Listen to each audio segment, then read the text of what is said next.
네, 오늘은 시편 36편 여호와의 종 다윗의 시라고 제목이 붙어 있고, 인도자를 따라 부르는 노래라고 해서 지휘자가 이 노래를 지휘하고 있음을 알 수 있습니다. 그리고 다윗의 시라고 보통 나왔는데 여기는 여호와의 종이라는 그런 특별한 수사가 붙어 있다는 것도 눈여겨봐야 될 것 같습니다.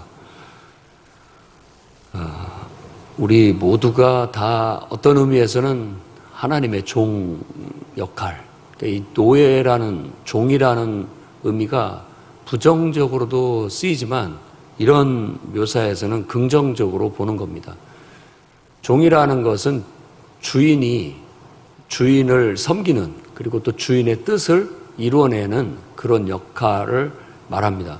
그러니까 나쁘게 보면은 그게 우리 입장에서 내 맘대로 못하고 꼭 시키는 대로만 해야 되고 억압되고 이런 느낌이지만, 그런 개념이 아니라 어떤 충성됨, 이런 의미로 충성됨, 주인을 기쁘게 하고 주인의 뜻을 잘 수행을 해서 정말 주인에게 칭찬받고 인정받는 그런 어떤 충실한 사람의 느낌이 종이라고 받아들여야 됩니다. 그래서 종이라는 개념을 좀 긍정적인 의미로도 볼 필요가 있습니다.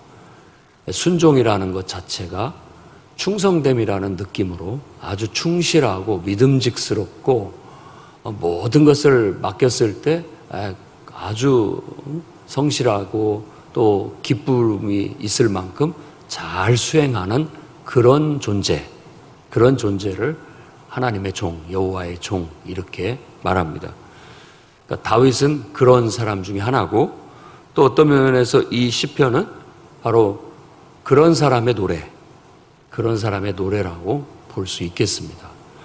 우리가 정말 신앙이 신실하고 하나님 앞에 충실하고 하나님이 보셨을 때도 믿음직스럽고 또 무엇을 하나님께서 맡겨주시든지 간에 든든하고 듬직하고 항상 성실하고 잘 해내니까 하나님께서도 기뻐할 수 있는 그런 훌륭한 성도, 그런 신앙을 여러분들도 수행하고 그걸 도달해서 그런 성숙한 모습을 갖출 수 있기를 바랍니다. 오늘 말씀의 주된 용어는 주의 인자하심입니다. 여기서는 주의 인자하심이라고 번역했지만은 사실은 2인칭을 써서 너의 인자함, 그렇게 얘기합니다. 근데 그걸 하나님을 갖다가 너라고 말할 수는 없기 때문에 주라고 하든지, 혹은 우리 말로 번역을 한다면 당신의 인자하심, 하나님을 높여서 그렇게 번역을 한 겁니다. 그러니까 하나님의 인자하심, 이 인자라는 말은 그러니까 이 구약 성경의 대표적인 용어예요. 하나님을 지칭하는 헤세드라고 해서 새 번역에서는 변함없는 사랑, 그렇게 번역을 했고, 여기서는 인자 혹은 자비, 하나님의 어떤 은혜, 은총, 친절, 좋은 말은 다 갖다 붙여도 거기에 해당합니다. 그러니까 하나님의 헤세드라는 것은 늘 나한테 뭔가 친절하고 호의를 베푸시고 나를 변함없이 위하시는 그런 사랑이에요. 그러니까 우리가 말하는 사랑의 개념하고 거의 흡사합니다. 늘 내 곁에서 나에게 친절하게 대해주고 나를 위해주고 나에게 한없이 뭔가를 공급해주는, 뭔가를 항상 주는 그런 존재. 그래서 이런 사랑에 이 세상에서 가장 대표적인 사랑이 부모의 사랑, 특히 어머니의 사랑, 이런 식으로도 얘기하기도 하고, 우리는 부모나 어머니, 또 연인, 그 다음에 친구, 여러 어떤 요즘은 동물, 이런 사랑을 통해서 그런 사랑을 가끔씩 이렇게 느끼는 겁니다. 근데 그것이 진실한 사랑이 아니에요.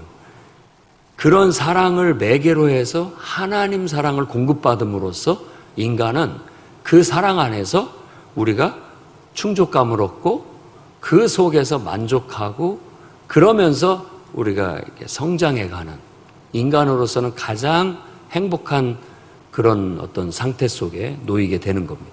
그래서 인간에게 가장 필요한 것이 있다면 주님의 인자하심이다 라고 오늘 노래하고 있는 거예요. 그러면 왜 우리에게 이게 필요하냐라는 것을 먼저 말하기 위해서 1절부터 4절까지 악인의 죄에 대한 얘기를 하는 겁니다.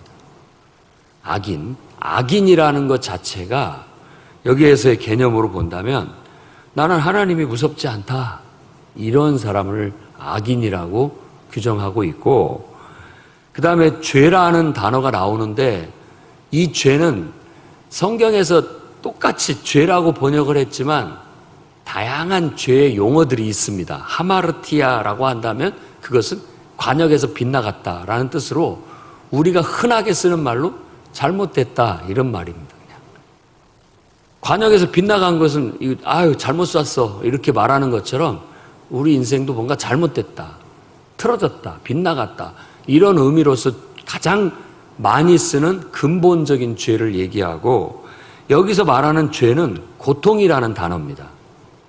고통, 근심, 슬픔, 걱정. 그러면 왜 이걸 죄라고 또 얘기를 하느냐? 우리 인생의 고통과 근심과 슬픔을 야기하는 어떤 행동, 그걸 죄라고 말하는 거예요. 뻔하거든요. 저렇게 하면 고통스러워질 것이고 근심하게 될 것이고 그걸로 인해서 슬픔을 당할 것인데, 그런 어떤 행동들을 아무렇지도 않게 어리석게 그런 것들을 야기하는 행동이나 말을 그냥 서슴없이 하는 사람을 악인이라고 얘기하고, 그런 행동을 죄라고 여기에서 말하고 있는 겁니다. 근데 이런 죄를 분명히 고통스러워지고 슬퍼지고 힘들어질 것이 뻔한데 그런 것들을 왜 스스로가 자제를 못하고 조절을 못하는지, 이게 인생의 연약함이고 병고예요. 누가 이 문제를 해결해 줄 것인가? 내 스스로도 그 문제를 해결을 못하는데 어떻게 우리가 그런 문제를 해결해 나갈 것인가? 라는 질문에 대한 답이 하나님의 인자하심이에요. 하나님의 사랑. 하나님의 사랑만이 그런 연약한 인간을 정말 지죽을 줄 모르고 가시나무 새처럼 그냥 달려드는 그런 어리석은 인간을 누가 이렇게 통제하고 이렇게 좀 자제시키고 올바른 길로 갈 수 있도록 만드는 것인가 라는 문제입니다. 우리도 가끔 어디에 염증이 생긴다든지, 염증이 하나님이 그래도 우리 몸에 자연 치유 능력, 면역력이라든지 치유 능력을 다 주셔가지고 그게 스스로가 상처를 치유해냅니다. 그런데 이게 치유가 안 되고 계속 번져나간다고 생각해 보십시오, 이게. 근데 어떻게 할 수가 없어요. 계속 번져나가서 결국은 몸이 썩고 결국은 죽을 수밖에 없는 그런 상황으로 도달을 하는데, 어떤 특효약이 있어가지고 거기다 이렇게 뭔가를 뿌리거나 바르면 감쪽같이 그 염증이 잦아들고 서서히 아물어서 깨끗이 나을 수만 있다면 그 약을 우리가 얼마나 감사하게 생각하겠어요. 인류가 발견한 약 중에 정말 훌륭한 게 이게 항생제 아닙니까? 전쟁에서 정말 죽어가고 상처 입어가지고 막 고통하고 신음하고 있는데 진통제하고 이 항생제 투여를 통해서 이 상처가 더 이상 덧나지 않고 곪지 않고 아물 수 있다라는 게 아주 획기적인 거였어요. 그러니까 2차 대전 때 아마 그런 것들이 이렇게 군인들한테 임상시험처럼 보급이 돼가지고 그것에 이렇게 투여돼서 그 효과가 검증이 됐다라고 저도 알고 있습니다. 그랬듯이 우리 인생에 있어서의 진통제하고 인생에 있어서 우리의 삶의 인간에게 항생제는 하나님의 사랑이다, 주님의 인자하심이다 라는 걸 노래하고 있는 거예요. 하나님, 나는 내 눈앞에 하나님 전혀 무섭지 않다. 내가 죄를 지었는데도 나는 그것이 드러나지 않는다. 아무렇지도 않다라고 생각을 하는 거. 그리고 그것 때문에 내가 미움받을 일도 없다. 뭐 이런 식의 어떤 스스로에 자긍하는, 자랑하는 그런 태도. 결국 그들의 입에서 나온다라는 것은 결과는 거짓, 속임, 죄악이라고 했는데 이 죄악도 똑같이 고생, 근심, 슬픔 이런 뜻입니다. 결국 이런 태도로 사는 사람들을 봤더니 지혜와 선행을 그쳤다. 지혜를 버려버렸고 선행도 버려버렸다라는 뜻입니다. 여기서 말하는 지혜는 보통 쓰는 지혜라는 단어가 아니고 숙고하다, 좀 찬찬히 생각해보다 이런 뜻이에요. 근데 찬찬히 생각해보지도 못하고 어리석게도 그냥 막 자기 본성대로 하고 싶은 대로 막 행동하고 말함으로써 지 죽을 짓을 하는 거예요.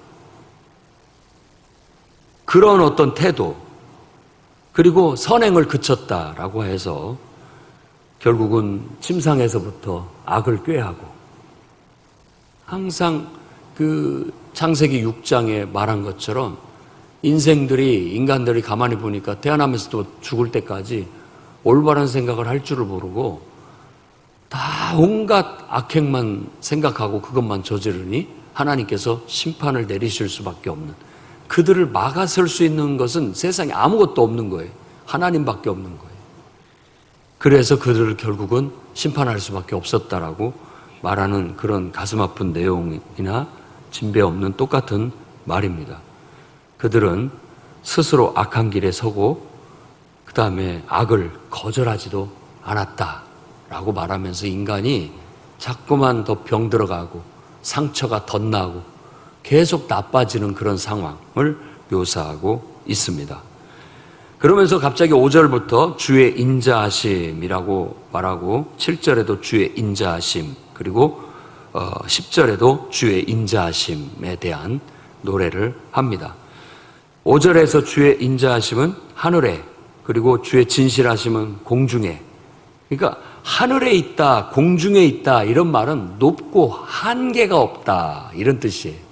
끝이 없다, 한계가 없다라는 뜻이고, 그 다음에 계속 나열되는 그 인자하심, 진실하심, 주님의 그리고 판단, 이런 것은 의는 산들에 비유하고 판단은 큰 바다에 비유를 함으로써 헤아릴 수 없는 어떤 크기, 하나님의 의는 헤아릴 수 없이 산들처럼 넓고 크다.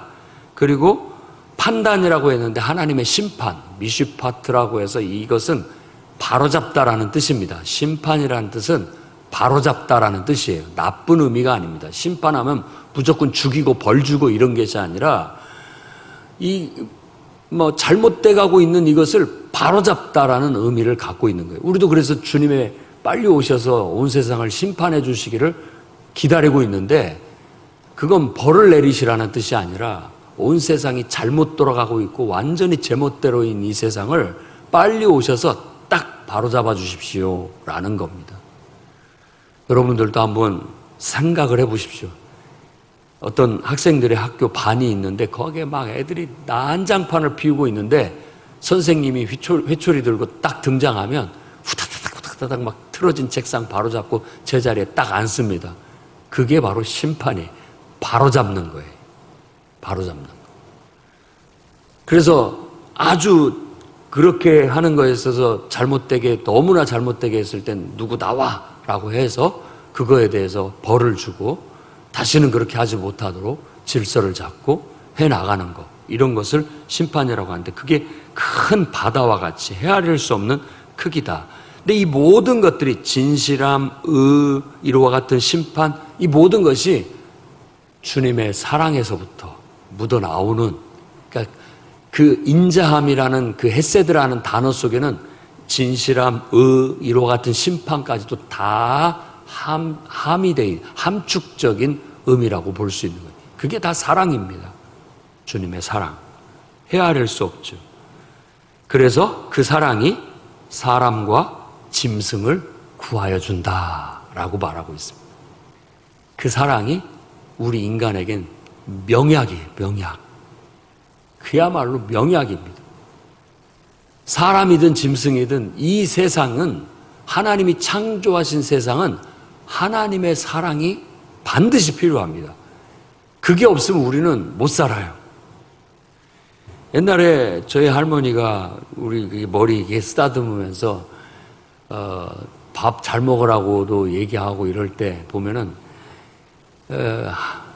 아무튼 뭐 신이 모든 사람한테 인삼을, 산삼을 다 줄 수는 없어가지고 모두에게 준 산삼 같은 것이 있는데 그게 무라고 하면서, 무가 얼마나 우리 몸에 좋은지에 대해서 얘기하면서 무를 많이 먹으라는 식으로 얘기한 걸 봤습니다. 사실 무가 소화에도 도움이 되고 많은 좋은 음식이라고 그렇게 알고 있습니다.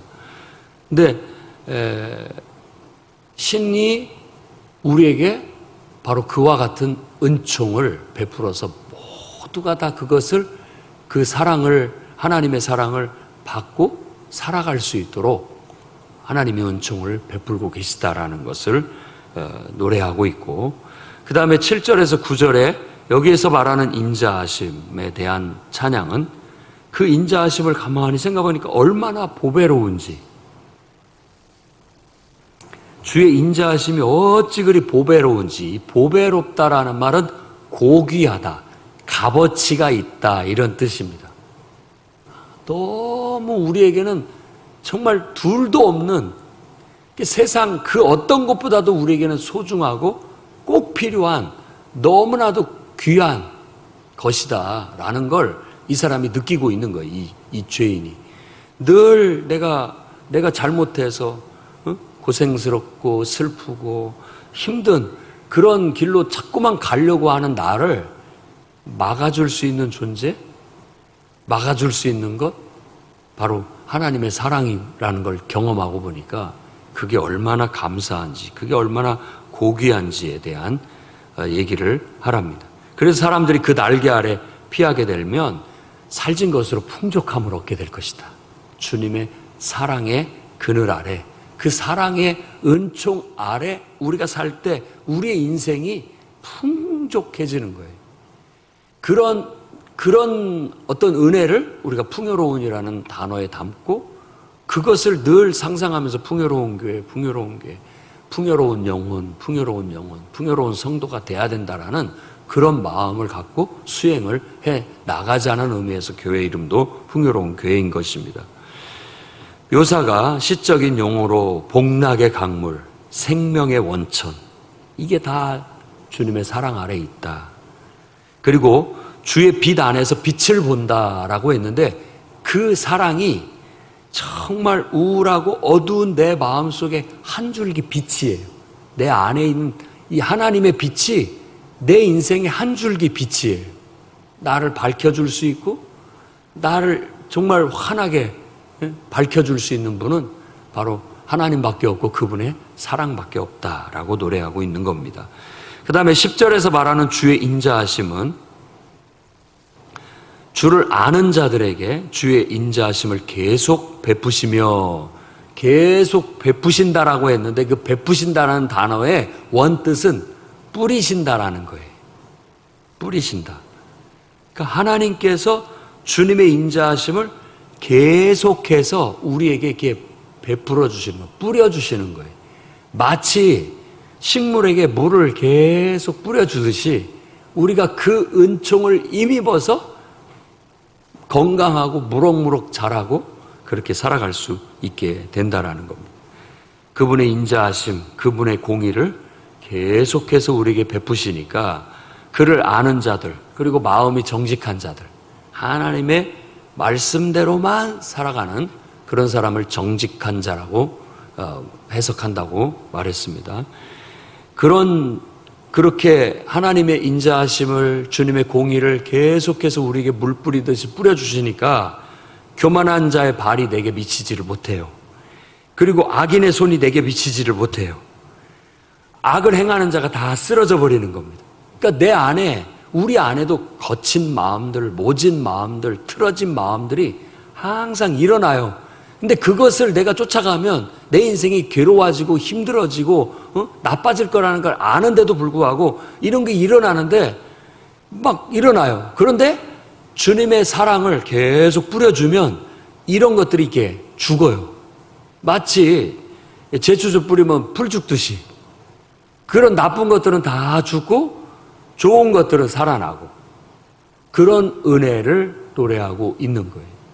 그러니까 정말 하나님의 우리가 종으로서 하나님 앞에 충성되고 충실하게 살아가려면 우리가 정말 하나님의 사랑에 목매이고 하나님의 사랑이 얼마나 귀하고 그거 없이는 우리가 살 수 없다라는 걸 알고 내가 주님의 종이 돼서라도 그 사랑을 받고 사는 것이 더 내게는 복되고 행복하고 내 안에 거친 마음들, 모진 마음들, 틀어진 마음들, 악한 마음들이 다 그분의 사랑 속에서 통제가 되어지고 잦아들고 오히려 하나님의 그 사랑을 받아서 내 안에 정의롭고 공의롭고 또 정말 거룩하고 선하고 이런 좋은 것들이 쭉쭉 자라서 우리의 삶이 그분의 빛을 받아 무럭무럭 자라고 건강하게 자라서 정말 풍성한 은혜가 우리의 삶에 넘쳐서 하나님을 믿는 믿음을 통해서 우리가 얼마나 복되고 행복하고 더 잘되고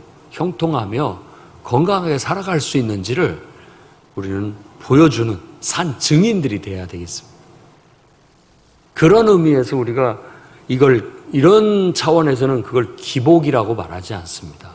그냥 덮어놓고 자기는 뭐 어떤 수행도복을 잘하는 것도 하나님을 뜻대로 사는 것도 없으면서 무조건 복 달라는 걸 기복이라고 한다면 기본을 튼튼히 하고 바르게 하고 내가 하나님 앞에 성실하고 하나님의 은총을 바라면서 나아갈 때 자연스럽게 그것은 잘 될 수밖에 없고 건강할 수밖에 없고 그런 인생은 복될 수밖에 없고 행복할 수밖에 없다라는 것은 성경에 우리에게 주는 위대한 가르침이고 메시지입니다. 그래서 성도들 한 사람 한 사람이 그 말씀대로 정직하게 오늘 말씀처럼 하나님의 종처럼 충성되게 듬직하게 그걸 잘 살아내서 누구보다도 건강한 모습, 온전한 모습, 형통한 모습, 잘 되는 그런 모습들을 보여줌으로써 주님을 믿고 섬기는 그 길이 얼마나 복된 길인지 하나님의 사랑이 얼마나 보배롭고 고귀한지를 친히 내 삶을 통해서 증명해내는 여러분들의 삶이 되시기를 주의 이름으로 축원합니다.